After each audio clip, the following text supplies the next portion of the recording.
Hi, this is Meg with Palm Beach Mom Collective, and we are so excited to have some of our questions answered from our readers, from our followers about COVID and pregnancy. So I am going to introduce Dr. John Carvillo, and I'll let him tell us a little bit about himself. Sure. I finished my OBGYN residency in 1993, so I've been around a little while. Actually, let me rephrase that, 1997, so I've been around a little while. And I actually came to the West Palm Beach area in 2009 and have been an OBGYN specialist for the most part, with the exception of 11 months that entire time. I'm currently the Chief of Obstetrics and Gynecology Services at St. Mary's Medical Center, and we recently did a public service announcement on the St. Mary's Facebook page regarding COVID vaccine and pregnancy. I understand Meg has a lot of questions regarding the safety of a COVID vaccine and whether it's appropriate to use during pregnancy. And unequivocally, I'm going to say absolutely. Okay. So I'll be happy to answer your questions. Great. So I think that was the number one question. I'm pregnant. At what point, is there a certain point in pregnancy? Should you get it done? Should you get it done right away if you find out you're pregnant and you're not vaccinated? That's a good question. And a lot of moms are going to be concerned about whether or not COVID vaccine is going to cause any untoward harm to their baby as the baby's developing. We know that babies develop during the first 10 weeks post your last menstrual cycle, or the first 8 weeks post conception. That's when the major organ systems are developing.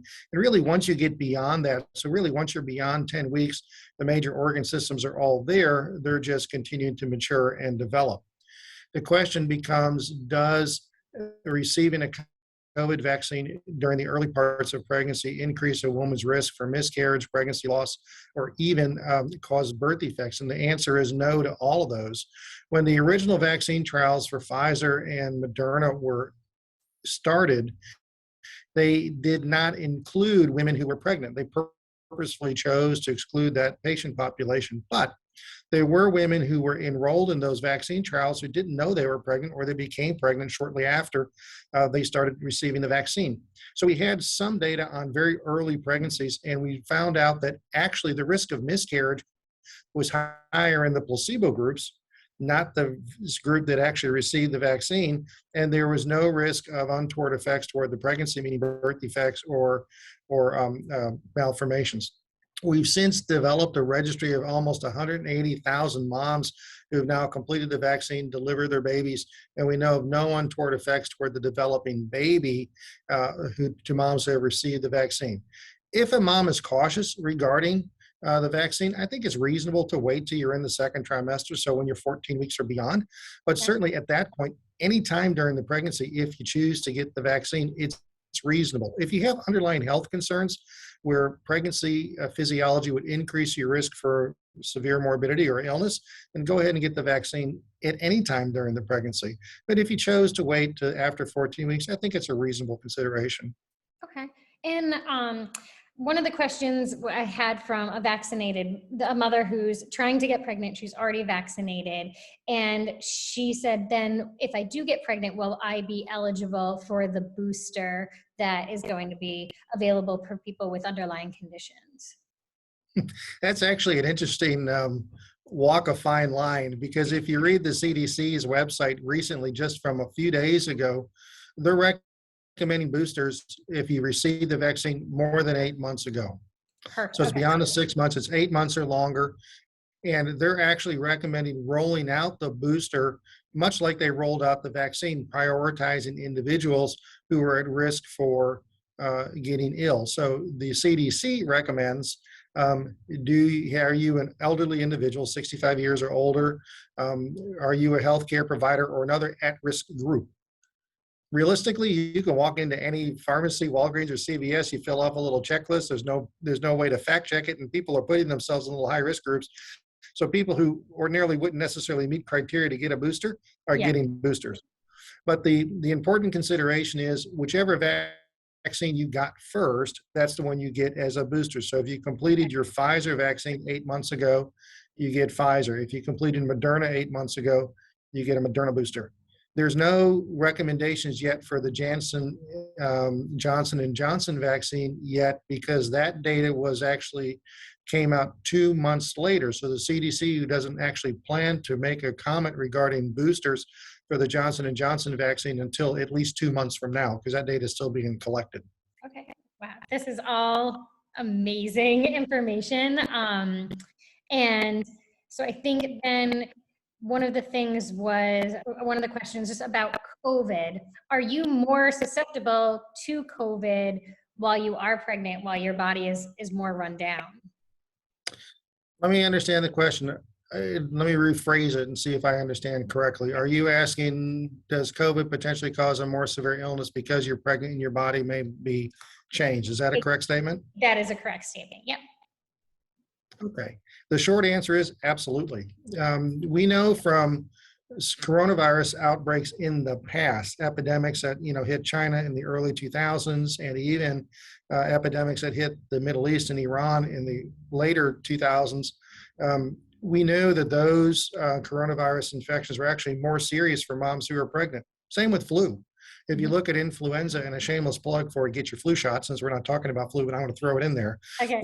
Flu vaccine for moms who are pregnant can potentially have a greater risk for morbidity, mortality, meaning in severe illness or death, just like coronavirus. The difference between those two respiratory viruses is coronavirus by itself has almost a 2% mortality, period. Whereas flu vaccine or flu is far less likely to cause an infirmity. So a lot of people may not choose not to get a flu shot. I still encourage the flu shot, and I recommend it to every mom who's pregnant, because we do know that moms who contract flu are 3 to 4 times more likely to have severe illness and wind up in the ICU compared to their unmatched pregnant controls or matched unpregnant, non-pregnant controls. But the number of people who have severe disease with flu is exceedingly less compared to coronavirus. Circling back to coronavirus, yes, women who contract coronavirus and they're pregnant, they're much more likely to have severe disease. What do I mean by severe disease? You're having respiratory failure, you're requiring admission to the hospital, you're getting oxygen via face mask or nasal cannula, meaning, or you're actually getting mechanical ventilation. When this virus first came to the US in March or April last year, the data from New York was quite compelling. 1 out of 13 women who, actually I take that back, 13% of all hospital admissions to the NYU and the Columbia hospital systems up in New York had moms who were positive for COVID. But the majority of those moms had mild disease. And we really didn't see the significant morbidity, mortality that we did with past coronavirus infections. And we initially thought coronavirus doesn't really cause any increased risk to mom or baby. That's not true anymore. And as time has progressed and the variants have developed, and particularly the Delta variant right now, that has become the most prevalent strain here in the US, that doesn't hold truth anymore. In fact, the Delta strain really is behaving much like the coronavirus infections in the past. Last year, I'll give you just some raw data just for comparison. Last year, around the height of the pandemic in Florida in July, our first surge, I was impressed because I had 5 women admitted to the hospital with pneumonia. I've never seen 5 women admitted to the hospital with pneumonia in my lifetime. Let's fast forward to August 2021. I had 16 people in the hospital at one time with pneumonia, 5 in the ICU. Wow. And we had several moms on ventilators. And that's a big difference. And I'm not saying that to be scary. I'm just saying this virus is behaving more like a coronavirus that we know in the past. So when women tend to start having respiratory difficulties, their illness can progress quite rapidly. We've had moms actually coming to the hospital, either requiring oxygen by high flow nasal cannula or BiPAP, or different ways to deliver oxygen so they can breathe, or they're going to the ICU within a day or 2 of admission and getting intubated. So the clinical course now compared to a year ago, this time compared to the summer last year, is very different. So I'm very concerned about our pregnant moms, because we know that when these moms are getting sick now with Delta, they're getting much sicker and having much more serious illness. No, this is all amazing information because it's coming from an expert. It's not coming from a Facebook feed. It's coming from right out of the mouth of an expert who I think it's so important for women to know this.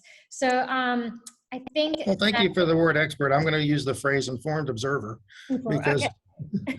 yeah. Well, one of the, besides a, the vaccine, the normal mask wearing, hand washing, social distancing, do you think that pregnant women should kind of stay at home, or should they try and live their lives as much as possible? I feel like that was one of the questions where a mom had said, I'm pregnant, I'm afraid to go out, but should I live my life if I'm just taking those precautions, or is there anything else I should be doing?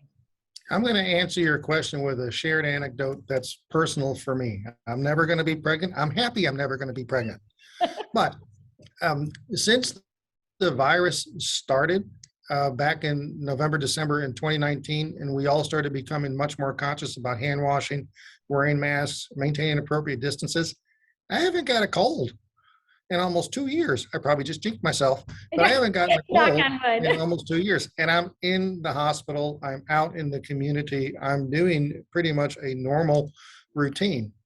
Point is, you can protect yourself by doing those careful things, paying attention to using hand sanitizers, washing your hands for 20 seconds when you can, wearing masks to avoid inadvertent inoculation, and things like that. Those things work, and they're great. They also work better when you have a vaccine. Because when you have a vaccine, not only are you lowering the likelihood that you will contract the virus, and notice I said lowering the likelihood, I didn't say eliminate the likelihood that you'll contract COVID. You're lowering the likelihood that you will contract the virus, but you're significantly decreasing the likelihood that you'll be admitted to the hospital and have severe illness. That does not mean every vaccine is perfect. That does not mean that if you get the COVID vaccine, regardless of the type, if you get the COVID vaccine, you still may not have a progression to severe disease. Interesting anecdote, though.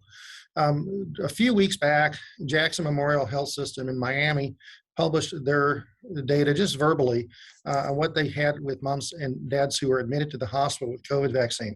And if I'm remembering correctly, and forgive me because my numbers could be skewed or incorrect, but they had almost 400 patients in their hospital system with COVID. 28 of those patients had been fully vaccinated. 21 of those had some other comorbidity, meaning diabetes, obesity, or some other concern. They were immune compromised. So the majority of patients that required admission to the hospital who had gotten a vaccine had some other comorbidity. So if you have a high risk factor, you're overweight, you have chronic respiratory or lung illness, you have chronic kidney disease, you're diabetic, or you're pregnant, it's reasonable to go ahead and get the vaccine to help lower your likelihood. Now that means 1 out of 4 of those mothers who, or patients who, not mothers, but 1 out of 4 of those patients who actually got admitted to the hospital didn't have any other comorbid factor. We've seen at St. Mary's it's almost 100%, not just on the obstetrical service, but on the medical services also. Patients who are getting to the hospital with severe disease are those folks who have not been vaccinated. Great. Then I guess the kind of last section of questions that I have was more about like the whole delivery experience. Sure. What is that experience like now compared to pre-COVID, and just what should a woman going into St. Mary's to deliver expect for COVID protocols? It's really not that different. When the COVID initially struck a year ago, when hospitals were shutting everything down and there was no elective surgeries, there was strict no visitation policies, that is no longer the case. Now, although some hospitals have decided to not allow elective surgeries, St. Mary's has the luxury, the hospital I work at, St. Mary's has the luxury of being a larger hospital, higher bed capacity, and therefore we've been able to continue doing elective surgeries. That doesn't mean it may change, but right now we're still doing elective surgeries. What we do understand is the birth of a baby is an important time in a mom and a dad's, or whoever the support person is, life. And we want the mother and their support person to share in that experience, which means a year ago, you didn't have a support person, and that was unfortunate. We became family members to lots of people. A year later, even with the Delta variant being far more likely to cause severe illness, we encourage and want support personnel to be present. Before, St. Mary's would have a two-person visitation policy, and you could have a third if you had a doula. We Okay. still recognize the importance of a doula. So if you want to have your support person, you can still bring your doula to the hospital, even if you're COVID positive. So Yeah. the fact that if you test positive, if the mom presents to the hospital and she tests positive for COVID, we're just going to assume that the father or whoever the support person is going to be COVID positive too. They are allowed to come and stay with their loved one during the process of birth. And they can stay with them throughout the hospital stay. If that means we bring food for the support person, we bring food for the support person. We want them to be hungry, and we don't want them to be hungry. We want them to be full and not hungry. Yeah. So we actually will bring food to them. Now that we do restrict movement so that they're not wandering the hospital, that makes sense. Um, but support people are encouraged to come to the hospital even if the mother is COVID positive. If a mother becomes ill though and she has to progress to the ICU, that's a little different. Okay. So if the mother has now progressed to the point where she requires critical care, the visitation is usually done through Zoom time or face meetings, FaceTime, or whatever other video experience that the person has, and they can share it that way. And the nurses are really good at scheduling those visits so that the mom who is requiring critical care can have a visitation with their support person. Unfortunately, sometimes it means the support person is watching their loved one on a ventilator, and they're not really conversing well. Yeah. So, I want to back up and circle back to one comment because we were focusing on mom. We really didn't talk about baby. What does it mean for the mother who has severe illness? What does that mean for her baby? yes. The reality is, when a mom receives a vaccine, we know that whether it's, or let me rephrase it, when a mom has antibodies either acquired through a vaccine or through previous exposure to COVID, those antibodies actually cross the placenta. And we're actually seeing babies born with COVID antibodies because they receive that passively from their mother. So there's actually an added benefit if the mom receives her COVID vaccine. She's doing something to help her baby, which is actually kind of cool.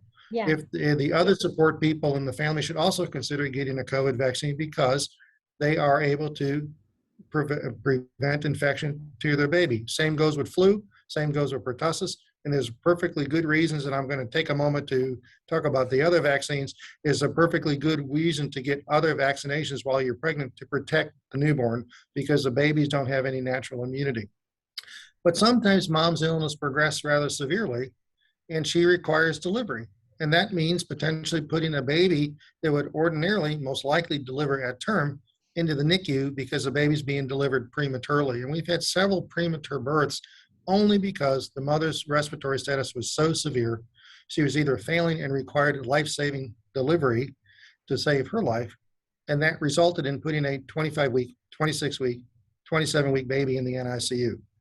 So when moms contract severe illness, there's also the potential outcome of preterm birth, preterm labor. If you look at the vaccine by itself does not increase a mother's risk for preterm birth or preterm labor. Contracting COVID definitely increases the likelihood for preterm birth because we may be delivering a baby early to save the mother's health. Thank you. That is great information. For a mom who is not COVID positive that's going in to deliver, will you do you test as soon as they're being admitted to the hospital? Like, what is kind of the procedure for when you get to the hospital? Every mother who comes comes in labor has the potential risk for needing a cesarean delivery because she's pregnant. The only risk for getting a C-section is you're pregnant. That's all. And every mother, although the majority of moms, so I you've got three. understand. Well, you understand. Although 3 out of 4, 4 out of 5 moms who present to the hospital will not need a cesarean delivery. 1 out of 3, 1 out of 4 may. And because of that, and therefore they may require anesthesia, we go ahead and do a COVID test. If a mother requires mechanical ventilation, she requires intubation because she's having an operation, we need to know that because as she's going to sleep, she can aerosolize viral particles into the operating room and actually expose staff. So we will always do a COVID test when a mother is admitted to the hospital in labor. And so during labor, Do mothers have to wear a mask right now? The correct response is yes. The likelihood is we forgive it if people take the mask off. The rest of the hospital staff are wearing masks. We're wearing masks. And I understand moms may want to remove a mask because they're pushing or they're uncomfortable. I get that, and that's okay. So, Okay. me personally, if a mother wants to remove her mask, I don't object. Okay. Good to know. That was one of the things for a lot of our pregnant readers asked. Do I have to Uh, put a mask on while I'm pushing out a baby? So, um, the short answer is yes, but a lot of times the mask is right here. So they're I tell, wearing it, it's just not covering yeah, anything. I tell my kids, I said, it's not a chin strap. That's what they did. Yeah. Then I think just after the baby is born, what about additional visitors? Can grandma come and visit? Can grandpa come and visit? How does that work? We still limit it to just the one visitor unless there's the doula.